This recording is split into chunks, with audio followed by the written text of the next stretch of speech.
Pemimpin yang takut akan Tuhan tidak akan punya kepribadian ganda dan tidak akan punya standar yang pelin-pelan. Pemimpinan yang takut akan Tuhan, dia tahu membedakan, dan dia selalu dalam segala sesuatu mempertimbangkan Tuhan dulu, termasuk atas kepentingan keluarganya. Kalau ada pemimpin kayak begini yang takut akan Tuhan, memimpin bangsa, saya rasa bangsa kita aman.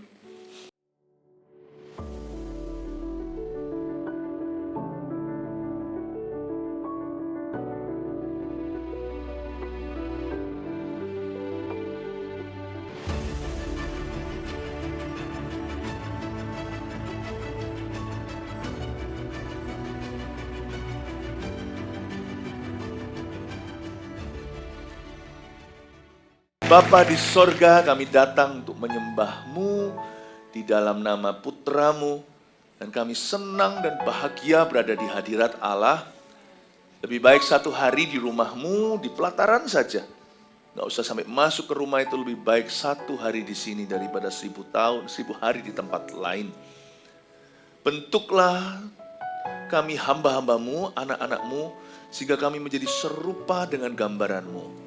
Sampaikan sabda-Mu yang memerdekakan, menyembuhkan, dan yang memperlengkapi kami untuk hari esok penuh pengharapan. Dan biar kami semua ya Tuhan menjadi seperti yang Kau kehendaki. Tuntun kami, bimbing kami Tuhan ke jalan yang benar, ke rumput hijau air tenang. Jemaat mengalami ya Tuhan Yesus terobosan baru dalam kehidupan rohani dan di dalam segala aspek kehidupan mereka. Berkat-Mu atas kami yang onsite di sini, baik di ruangan ini maupun di ruangan yang tersedia di luar. Kami percaya Tuhan Yesus sama, dan juga Tuhan semua yang online hari ini Kau juga urapi. Sembunyikan hamba-Mu di balik salib-Mu, kami datang untuk mendengar suara-Mu, bukan melihat manusia. Terima kasih Bapa, di dalam nama Yesus kami berdoa. Amin, puji Tuhan. Shalom semua, selamat pagi. Tolong katakan kanan kirinya, welcome home. Puji Tuhan. Silakan duduk. Jangan jadi follower. Follower bolehlah di sosial media, tapi harus dalam hidup ini jadilah leader, jadilah pemimpin. Katakan jadilah pemimpin. Tapi jadi pemimpin itu bukan main perintah. Jadi pemimpin itu harus punya karakter Kristus. Jadi pemimpin itu menjadi seorang yang berpengaruh. Kita semua cepat lambat harus jadi pemimpin. Dimulai dengan memimpin diri sendiri dengan benar dulu, biarkan Yesus memimpinmu. Tapi kita akan belajar dari sebuah cerita. Mari kita langsung buka di 1 Samuel pasal 12 ayat 1 sampai 11. Nanti berapa ayat saya berhenti saya jelaskan, oke? Karena ini agak panjang. Samuel minta diri dari bangsa itu. Cerita tentang Samuel pamitan setelah bangsa Israel punya raja, yaitu Saul, raja pertama mereka. Berkatalah Samuel kepada seluruh orang Israel, "Telah kudengarkan segala permintaanmu yang kamu sampaikan kepadaku," kata Samuel kepada mereka. "Dan seorang raja, yaitu Raja Saul, telah kuangkat atasmu."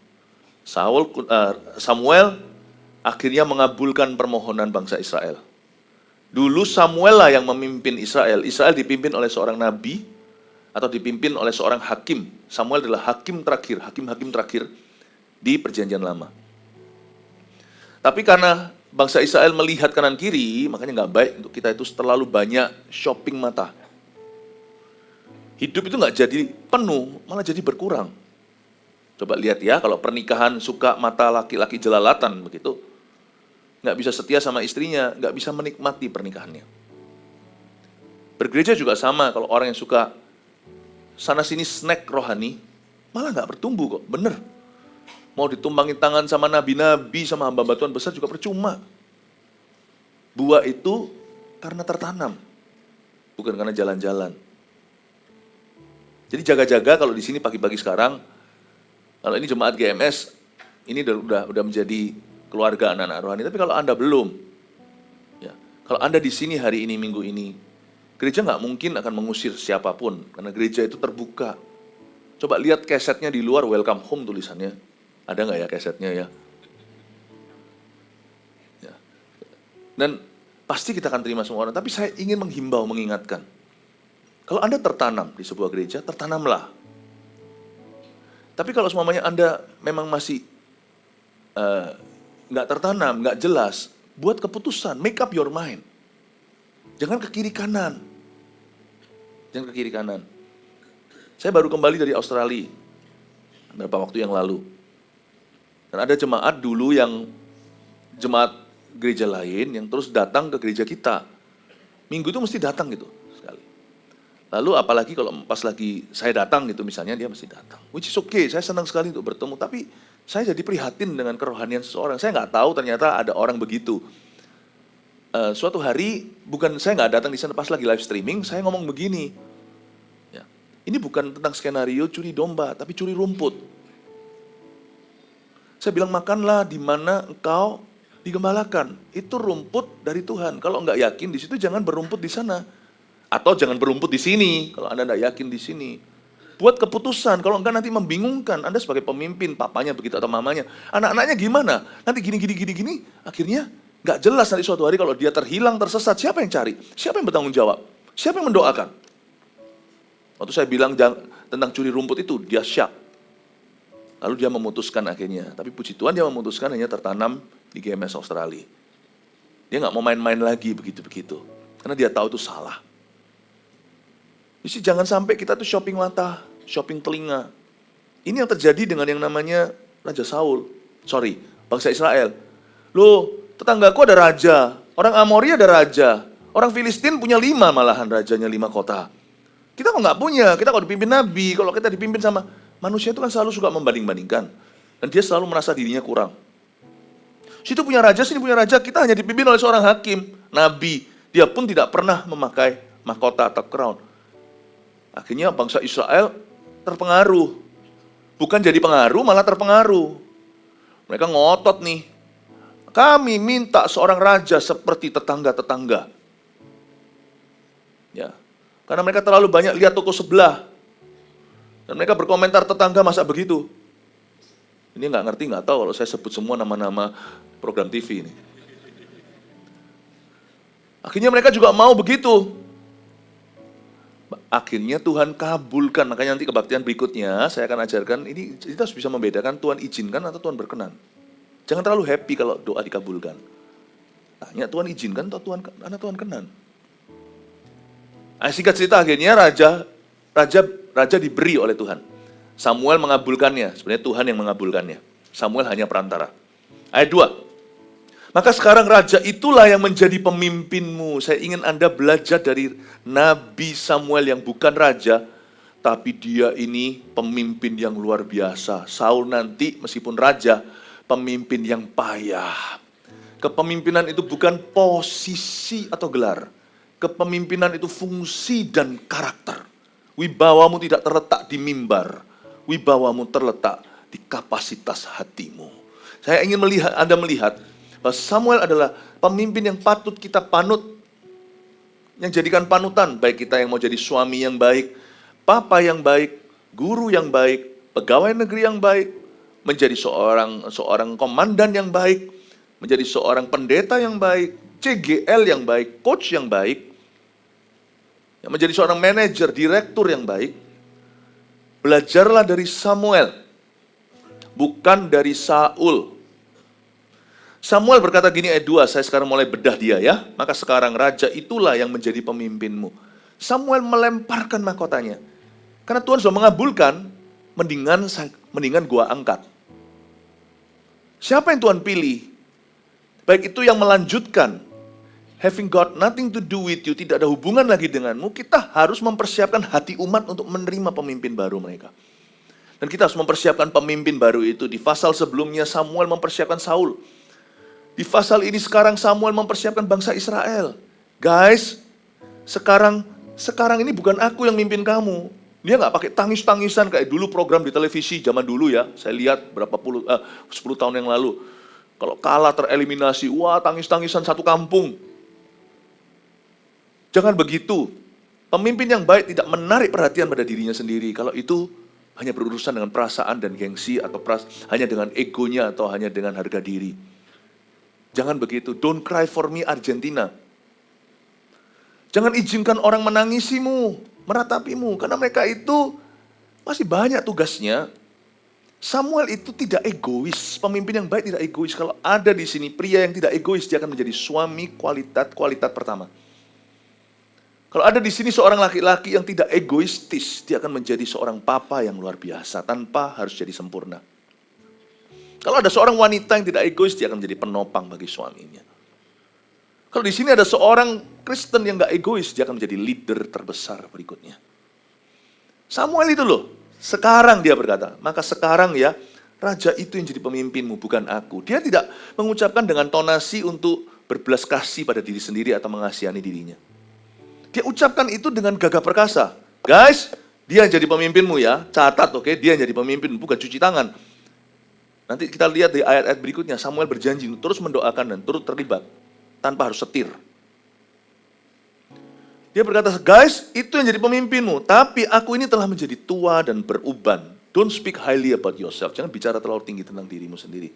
Di bawah mimbar, di atas mimbar kalau pendeta. Kalau Anda, baik di posisi Anda waktu memimpin, waktu Anda sedang pulang ke rumah. Dia nyebut dirinya sendiri itu sederhana kok. Aku ini kan telah jadi tua dan beruban. Ini tidak mengasihani diri sendiri loh ya. Ini tidak merendahkan hati yang pura-pura atau berlutut di Monas. Dia berkata, aku ini telah menjadi tua dan beruban. Sudahlah, tadinya berantem nih sama orang Israel. Nggak boleh raja mau raja, nggak boleh. Jangan dukakan hati Tuhan. Tapi sekali Tuhan bilang iya, ya sudahlah. Selalu berada di keputusan sekarang. Dan sekarang sudah dikabulkan. Ya sudah kalau gitu, Samuel harus semakin berkurang, Saul harus semakin bertambah. Dia berkata, aku sudah tua dan menjadi beruban. Dia mendiskredit dirinya sendiri. Bukan untuk dikasihani, tapi supaya dia tidak mencuri perhatian. Agar supaya Saul sinarnya nggak redup kan ada Samuel.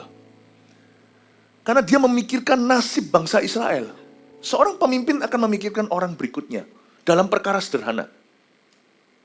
Saya pelajari sesuatu dulu waktu saya bujangan. Ada lagunya dulu ya, nggak tahu masih ada ingat nggak ya, yang apa susahnya jadi bujangan? Apa susahnya jadi bujangan itu? Kemana-mana asal gua suka gitu. Tiada yang dapat melarang, nggak tahu ya. Apalagi yang Gen A, Gen Z nggak tahu ya. Ya lagu apa itu? 6-7 saya lebih tahu. Saya dulu itu dari kecil itu hidup sendiri karena umur 6 saya sudah pisah dengan papa mama saya tinggal di Taiwan. Jadi biasa semua makan apa itu mikirkan diri sendiri.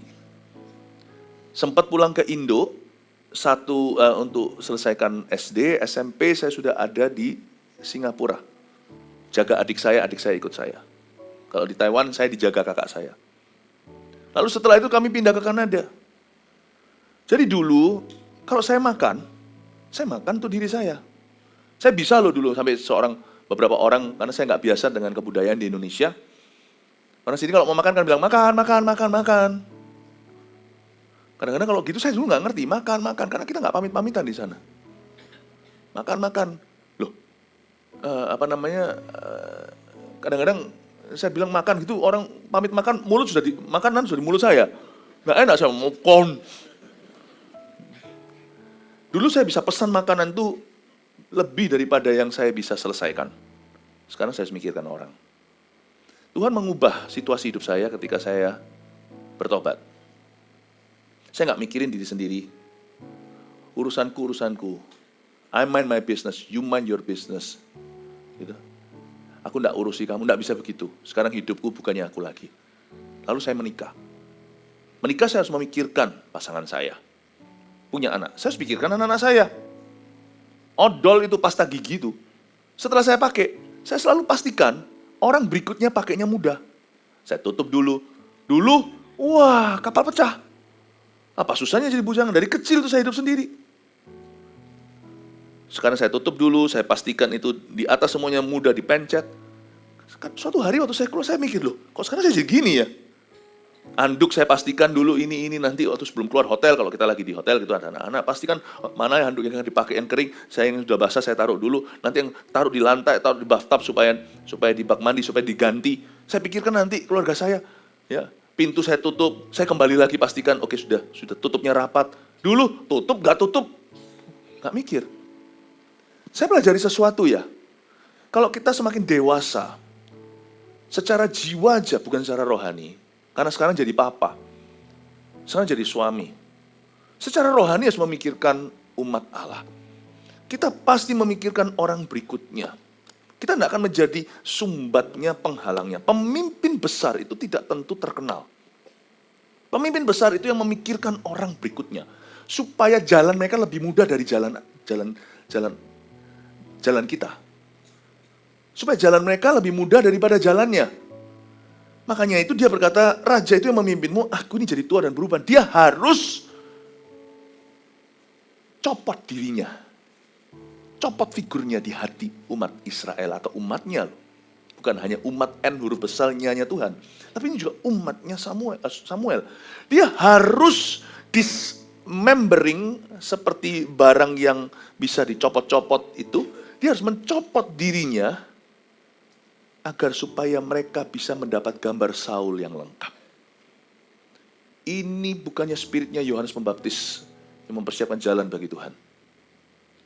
Dia harus makin bertambah. Ku harus makin berkurang. Itu bicara tentang Yesus. Tapi bagi Yohanes, Yesus belum dimuliakan.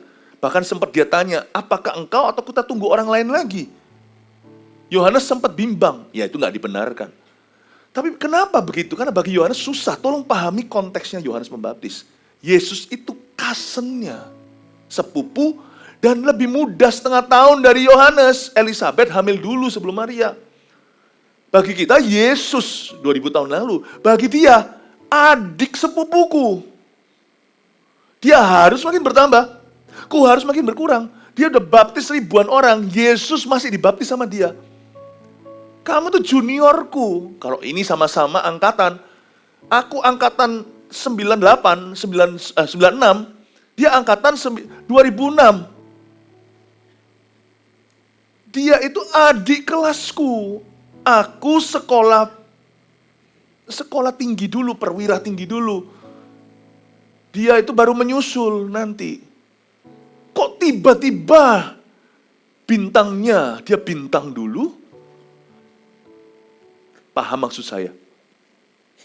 Tapi seorang pemimpin yang baik, dia pasti memikirkan followernya.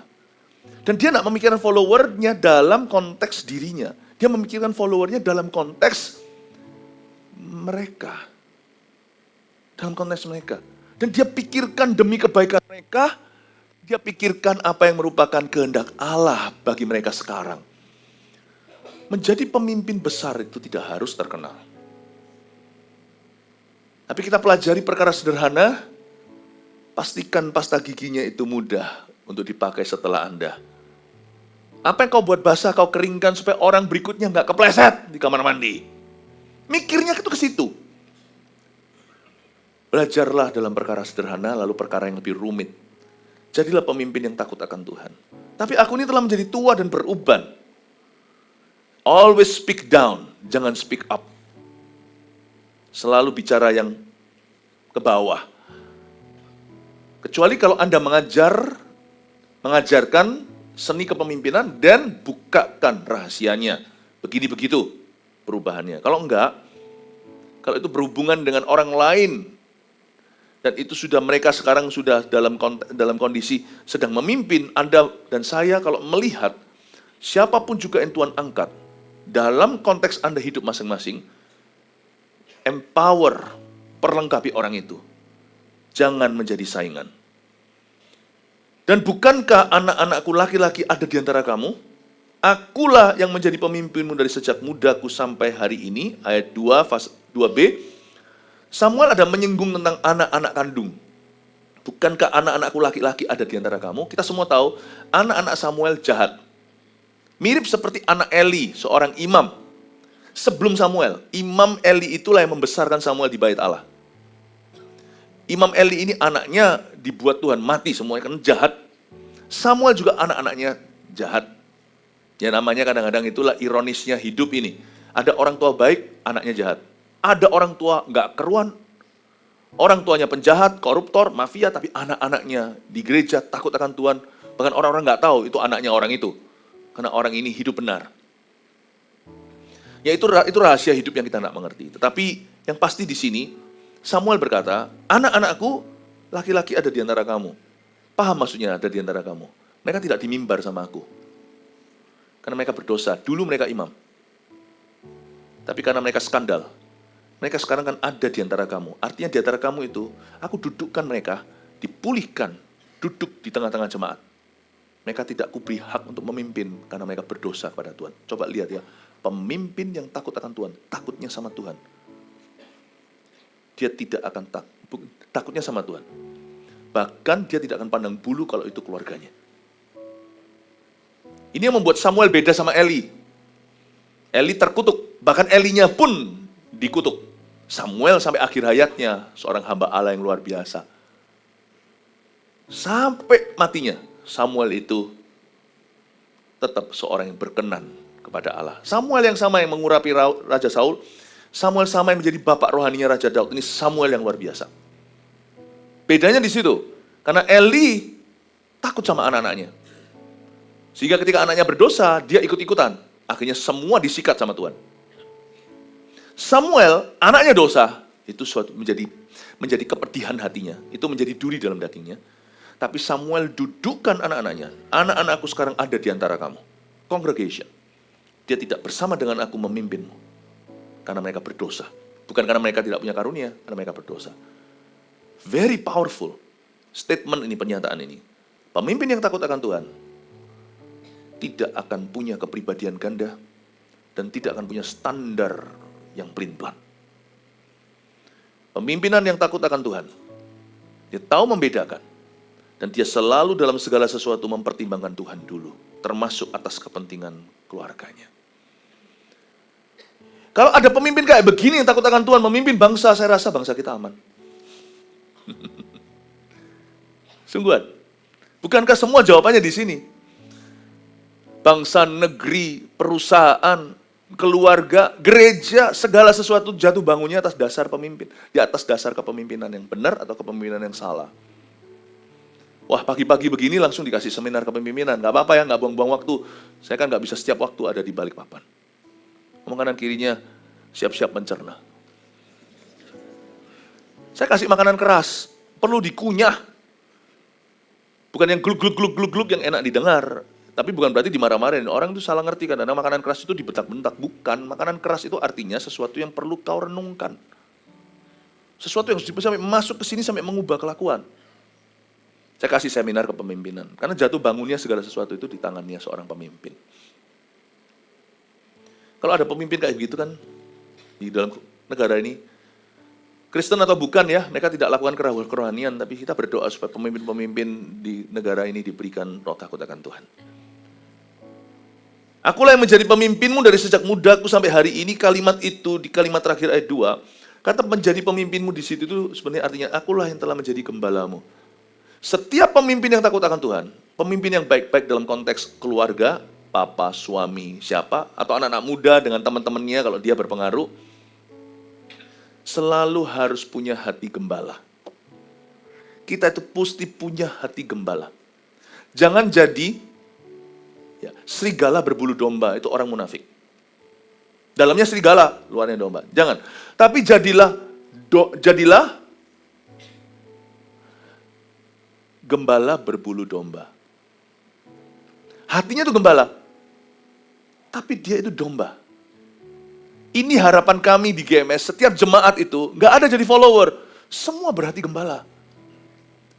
Bukankah Tuhan di zaman purbakala bertanya pada seorang kakak, bukan kakak rohani, kakak kandung seseorang yang membunuh adiknya. Mana adikmu? Lalu dia berkata, dia mengelak dan dia berkata, apakah aku ini penjaga adikku? Tuhan tidak jawab iya, tidak jawab tidak, berarti jawabannya iya. Ya iyalah ya. Bukannya kamu sebagai koko, sebagai abang ini harus berhati gembala? Kita semua itu harus belajar untuk take care satu sama lain. Percuma kalau gereja itu besar, jumlahnya banyak, tapi semua itu egois yang datang hanya cari kepentingan sendiri. Gereja adalah tempat di mana orang itu mati di Kalvari. Yesus mati bagi dosa kita, kita sekarang mati terhadap hidup bagi diri sendiri. Gereja adalah tempat di mana kita menerima, mengemban suatu amanat dari Tuhan. Dan amanat itu tidak lain, tidak bukan selalu gembalakan domba-dombaku. Mungkin kita bukan gembala sidang. Mungkin kita bukan pendeta, bukan pengkhotbah. Tapi kita semua itu harus punya hati gembala. Inilah DNA gereja kita. Makanya nggak semua orang itu cocok di GMS. Kalau nggak serius sama Yesus nggak cocok di sini. Kalau datang demi hanya entertainment, hanya untuk oke, ada pengkhotbah, pembicara, ceramah. Kalau memang suka penceramah, nggak terlalu fun kok dengar pengkhotbah. Kalau memang sukanya tuh lihat hiburan di atas panggung, lebih baik lihat komedian. Kalau kita masih cari hiburan, mendingan di rumah kita nonton TV zaman dulu, bukan zaman sekarang Gen Z. Orang nggak ke, misalnya kalau orang ke gereja, tiba-tiba ada tinju Elias Pikal. Ayo, siapa yang tahu? Siapa tahu langsung kelihatan usianya. Oh, Elias Pikal itu jago kidal. Ya. Petinju kebanggaan Indonesia dulu, itu langsung sepi tuh gereja. Orang yang beribadah adalah orang yang serius, memang sungguh-sungguh cari Tuhan kalau hari Minggu, pelihara hari Sabat. Tapi orang-orang cari hiburan, ya kalahlah hiburan gereja dengan begituan. Gereja itu mau dibuat gimana juga, hiburannya kalah sama konser dunia. Bukan kita kalah teknologi apa, bukan, karena gereja itu bukan itu peruntukannya. Kita bukan buat wah gimana, bukan. Tapi kita berikan yang terbaik untuk Tuhan, tapi tetap fokusnya Tuhan. Kalau kita fokusnya hal-hal lain, mending jangan di gereja. Pernah lihat, mungkin kalau orang lagi berlibur ke China, ke Tiongkok, show-nya, wah, China itu jago show. Wih segalanya. Wah, sepeda motor bisa muter-muter di atas itu. Bukan tali seperti sirkus itu, tapi ada seperti bola besar. Saya pernah lihat yang kayak gitu di Shenzhen. Wah, gereja nggak mungkin bisa saingin itu. Kalau kita memang cari hiburan, jangan ke gereja sekalian. Karena hiburan itu di dunia. Bener, jangan ke gereja. Elias Pikal, wah sambil sambil makan apa itu pagi-pagi. Sekarang Elias Pikal siapa sih? Nggak usah kalian tahu, nggak perlu. Kalian nggak usah tahu Elias Pikal, Eli lama Sabaktani lebih bagus. Belajar tentang Kalvari. Kalau memang mau betul-betul suasana gemerlap gimana? Dugem, bukan di pengembalaan. Saya tidak menyarankan ke sana karena semua hal-hal itu nanti akan syarat dosa. Tapi kalau Anda datang ke ibadah, orientasinya harus betul. Kita datang ke kebaktian itu untuk apa? Menjadi pemimpin yang menjadi digembalakan, punya hati seorang gembala. Tujuan kita datang ke gereja itu berubah. Tapi bukan berarti gereja juga asal-asalan. Nyanyinya fals semua. Yang kau persembahkan pada Tuhan janganlah cacat celah. Bukan berarti nggak ada lightingnya, nggak ada LED-nya. Kita berikan yang terbaik. Itu kan kepercayaan jemaat, kalau jemaat menyumbang sekalian kan tujuannya untuk dijadikan rumah bagi mereka. Rumah rohani. Kelihatan bukti apa yang kita persembahkan. Proyek-proyek terus berdiri, gereja-gereja baru di mana-mana. Misionaris kita utus ke sana sini. Kemarin baru di Perth berdiri. Kita utus seorang misionaris, seorang hamba Tuhan. Kita pindah dari Jakarta, sudah nyaman di sana, di GMS Jakarta, salah satu cabang di sana, pindahkan. Nggak mudah. Di Indonesia ada banyak helper, penolong, pembantu, asisten rumah tangga. Di situ segala sesuatu sendiri. Jangan pikirannya enak luar negeri, rumputnya nggak lebih hijau kalau Anda korah-korah sendiri. Gereja ini terus berbuah, menunjukkan bukti-bukti kepercayaan jemaat itu semuanya jadi sesuatu. When you come to church, kita datang ke gereja, kita datang untuk berubah, kita datang untuk bertumbuh, kita datang untuk berbuah, bukan datang untuk lihat show. Mau lihat show, Shenzhen lebih bagus. Saya tanggung. Ngapain dengar sesuatu yang sifatnya serius? Saya juga nggak bisa melucu gimana. Lain cerita kalau Pastor Yudi naik ke atas ini nggak perlu ngomong apa-apa, langsung semua ketawa. Baru sebut namanya semua tuh tertawa. Meskipun tetap ada nilai segi entertainment-nya dalam pengembalaan, karena hadirat Tuhan tidak membosankan, karena persekutuan dengan saudara seiman tidak membosankan, tapi bukan itu intinya. Kalau Anda cari selebriti, pendeta itu bukan selebritas. Mendingan cari, saya nggak ngerti, nggak ngikuti yang Korea-Korea. Mendingan cari gitu, mendingan betul-betul cari selebriti. Ini FC mau datang katanya. Saya kenal salah satunya, kenal baik. Itu, saya itu bukan artis, kita bukan artis. Semuanya bukan artis. Pastor Yudi, bukan artis. Jelas bukan artis. Papa, sebentar lagi jadi engkong. Saya akan menyusul kemudian nanti jadi engkong. We are not artists. Biasa aja. Kita kalau berpakaian bagus, bukan untuk lebay atau gaya, tapi karena kita memang mau menghormati, menghargai jemaat. Hari ini semua sudah ada dress code-nya. Hari ini ya semuanya warnanya pakai marun, coklat atau apa supaya nanti secara masuk ke dalam layar, nanti semuanya itu juga indah dan nyaman untuk orang itu di mata, tidak mengganggu, tidak mencuri perhatian, tetapi membuat semuanya itu bisa nyaman, seragam, mengikuti satu warna. Satu vibe ya. Tetap ada nilai entertainment-nya, tapi bukan itu intinya. Kalau Anda datang ke gereja, ingatlah, Samuel berkata, aku menggembalakanmu. Akulah yang telah memimpinmu sejak masa mudaku. Sampai hari ini, kata aku telah memimpinmu, itu aku menggembalakanmu. Bahasa Inggrisnya, I have shepherded you. Itulah intinya gembala. Kita ini hamba Tuhan. Meskipun jadi public figure, boleh foto enggak? Boleh foto enggak? Dengan senang hati foto. Tapi kita diajak foto karena satu. Karena kita hidupnya dipanut jemaat. Coba misalnya kalau kami jadi koruptor, masih adakah di antara Anda yang mau foto? Jadi bukan wajah kami, tapi apa yang kami wakili. Nilai-nilai yang kami hidupi, yang menginspirasi, hal-hal itu membuat seseorang berkata, Pastor Aan, boleh nggak foto ya? Wah, ceklek, silau, langsung backlight. Psst.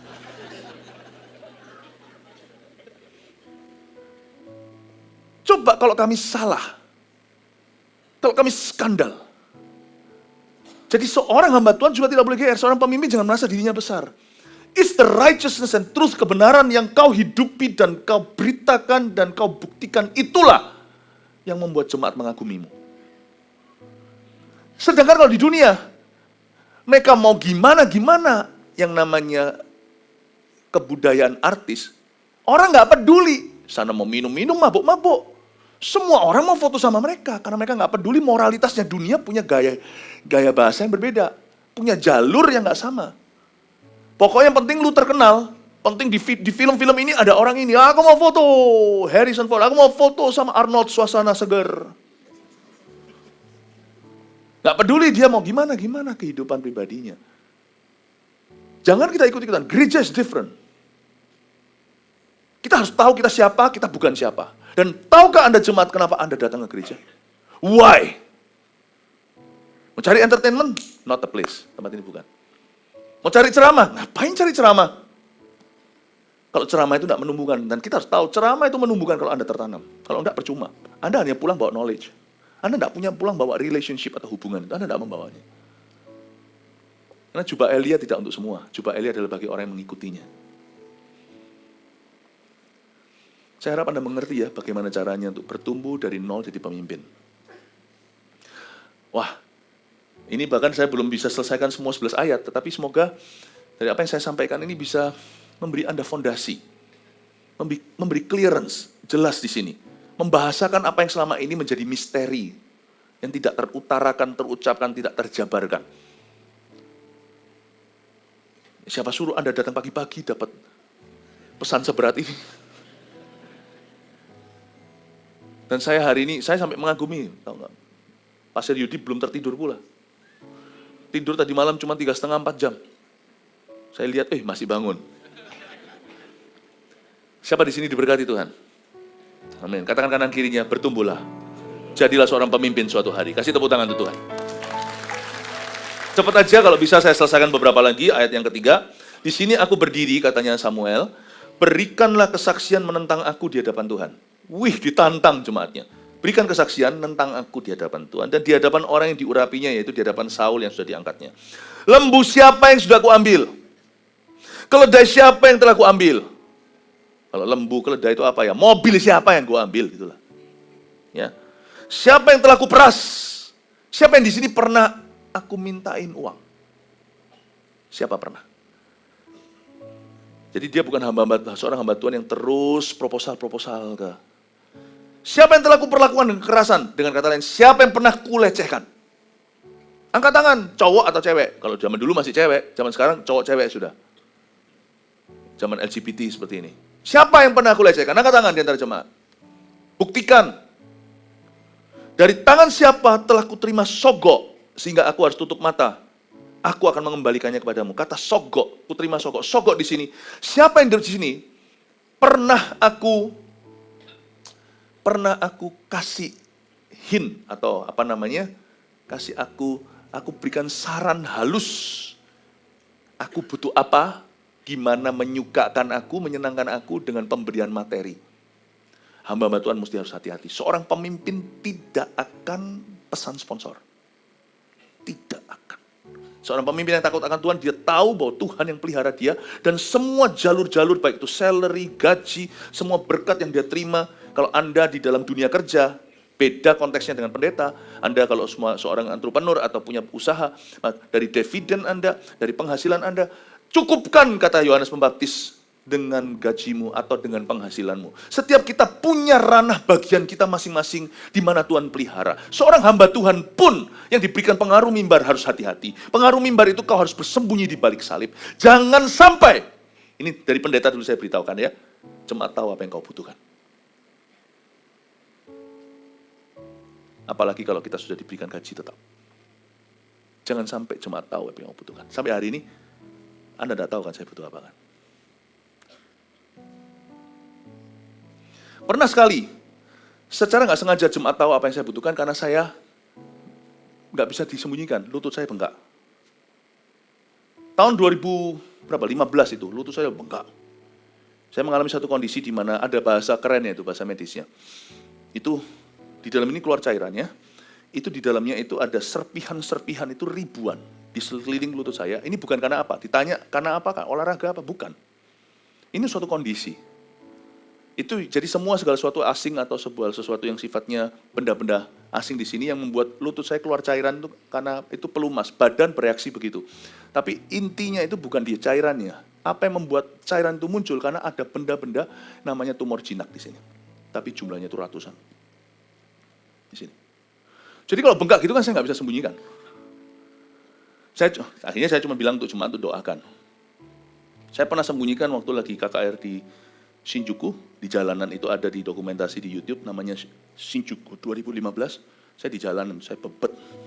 Pakai jin, saya bebet sampai kempis, saya paksa karena 2 jam nanti saya akan ada di jalanan. Di jalanan beneran saya berkhotbah pada orang-orang Jepang.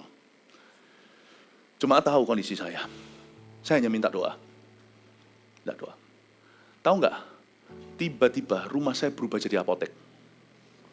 Segala macam salep, koyo, segala sesuatu datang, tahu nggak? Rumah saya itu benar-benar kalau saya bisa susun lemarinya itu penuh dengan koyo, salep, obat ini, herbal, segala sesuatu yang ditempelin gitu, yang modelnya yang basah-basah, yang kering, semua semprotan, semua everything. Sampai saya bilang jemaat berhenti. Ini nggak bisa saya sembunyikan karena lutut saya kelihatan. Saya bilang jemaat berhenti. Thank you, terima kasih. Rebutan orang yang sampai beberapa orang mau antar saya, ada yang mau antar saya ke Jepang. Karena di Jepang ada satu, ini apa yang antar saya ke sini. Enggak, akhirnya yang antar saya keluarga saya. Beberapa orang dekat yang tahu. Saya di Incision, waktu itu di Singapura. Keluarga saya, papa mama saya, om tante saya. Saya mesti harus hati-hati, kalau nggak satu gereja semuanya akan pergi. Kosong gerejanya, kenapa? Karena lutut hambat, karena lutut gembalanya. Karena saya dosa di depan Tuhan, gara-gara lutut. Tapi ingat ya, tahu ya, satu kamar saya penuh dengan, itu saya stop. Saya nggak minta, ketahuan bukan minta. Bayangin kalau saya minta. Saya tidak pernah pakai pesan sponsor. Siapa yang pernah dari siapa telah kuterima sogok? Sogok itu bukan sogokan pada pejabat, bukan. Sogokan ini juga artinya pemberian materi karena menginginkan. Tidak ada satu orang pun telah kuterima hal-hal demikian. Dia berkata, aku sangat hati-hati tidak memasukkan pesan sponsor ke dalam pesan-pesan Tuhan. Be careful, seorang hamba Tuhan atau pemimpin yang benar tidak akan minta-minta, tidak akan bahasa Inggrisnya hinting-hinting. Tahu hinting? Bagus ya. bagus ya sepatunya. Kita tidak akan lakukan itu. Bagus ya jam tangannya. Atau kebetulan aku mobilnya agak rusak. Mobilku rusak, mobilku jalan, kau tidak akan tahu. Rumahku bocor, rumahku tidak bocor. AC-nya mandek, AC-nya jalan. AC-nya dingin, AC-nya panas. Anda tidak akan tahu. Bukan karena saya sombong, saya tidak mau ganggu perjalanan Anda dengan Yesus.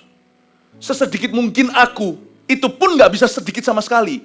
Pasti 1-2 hal, misalnya lutut tadi, pasti kelihatan. Saya tidak mau menjadi gangguan, saya tidak mau keluar dari salib itu. Saya mau bersembunyi di balik salib itu. It's about Jesus. Kalau kita bisa menjadi seorang pemimpin yang bersembunyi di balik salib Yesus, bila Yesus ditinggikan dan salibnya ditegakkan, lihat nanti efeknya. Pasti dia menarik semua orang datang kepadanya sekarang. Boom, wherever you go, boom, people drawn to you. Nah, itu bukan karena khotbahmu bagus. Bukan karena kau punya program terbaik. Tapi people seperti ada magnet bila Yesus ditinggikan, sembunyi terus di balik salib. Dan salibnya ditegakkan. Pasti dia menarik semua orang datang kepadanya sekarang. Tapi intinya dia harus makin bertambah. Ku harus makin berkurang, tidak bisa nol sama sekali karena ada hal-hal yang akan kelihatan. Nama Yesus saja disembah, ku di baris paling belakang, tapi kalau ke gereja duduklah lebih depan. Ini bicara tentang motivasi hati, bukan bicara tentang posisi duduk di rumah ibadah.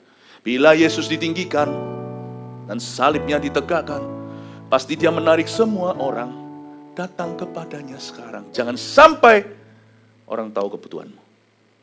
Jangan minta. Jangan kasih saran. Jangan kasih clue. Nggak perlu tahu. Saya tanya di sini, siapa tahu kebutuhan saya hari ini apa? Oh ya, Pastor Philip punya segala-galanya. Enggak, saya juga daging darah sama Anda, saya juga punya keperluan, kebutuhan. Saya juga punya keinginan. Tahu nggak keinginan saya apa ya? Bucket list saya apa? Siapa di sini tahu bucket list saya? Pastor Yudi tahu nggak bucket list saya apa? Bahkan orang anak-anak rohani yang paling dekat sama saya pun tidak tahu. Apa bucket listku? Bucket list itu apa sih? Apa itu? Apa maksudnya? Baskom kah? Bukan. Bukan kebutuhan saja. Kebutuhan ada nih saya. Keperluan juga ada. Bucket list itu keinginan saya. Daud berkata, nggak sengaja itu nggak sengaja. Kedengaran bukan dia umumkan. Andai ada orang yang ambilin air dari perigi Bethlehem itu, 3 tentaranya masuk terobos Filistin, mabes markas besarnya. Itu 3 masuk, tinggal 2 yang perang nanti keluarnya. Karena dikepung, yang satu bawa air. Daud gemetar, aku tidak layak terima pemberian ini. Ini mereka mempertaruhkan nyawa. Dia merasa berdosa. Tahu gitu lain kali, me and my big mouth, dia mungkin tampar pipinya sendiri dan berkata, aku lain kali gak mau banyak bicara. Sekali bicara, aduh kepingin minum aqua dari Peri gimana? Kepingin minum air tuh. Aduh, aku kepingin minum air yang sparkling, yang ada gasnya dari sumur yang paling bawah. Aduh, gara-gara itu mereka mempertaruhkan nyawa. Ini hasil kelingatan mereka itu orang kerja. Ini tentara semua yang mempertaruhkan nyawa. Aduh Tuhan, dituangkan bukan dibuang, dituangkan di atas mesbah. Dan dia persembahkan untuk Tuhan, dia gak berani pakai sendiri, dia kasihkan. Itu keinginan. Anak rohani saya pun tidak tahu keinginan saya apa. Saya tentunya punya keinginan, saya manusia kok. Dan keinginan saya bukan keinginan dosa. Keinginan saya keinginan yang lumrah. Gak ada yang tahu kan, ya kepingin makan apa. Hospitality, sempat Pak Epi, saya sempat ngomong gak di sini, waduh saya kepengen di sini tuh mau makan hasil lautnya. Gimana? Besok 1 lautan bisa kamar saya basah nanti semua air laut.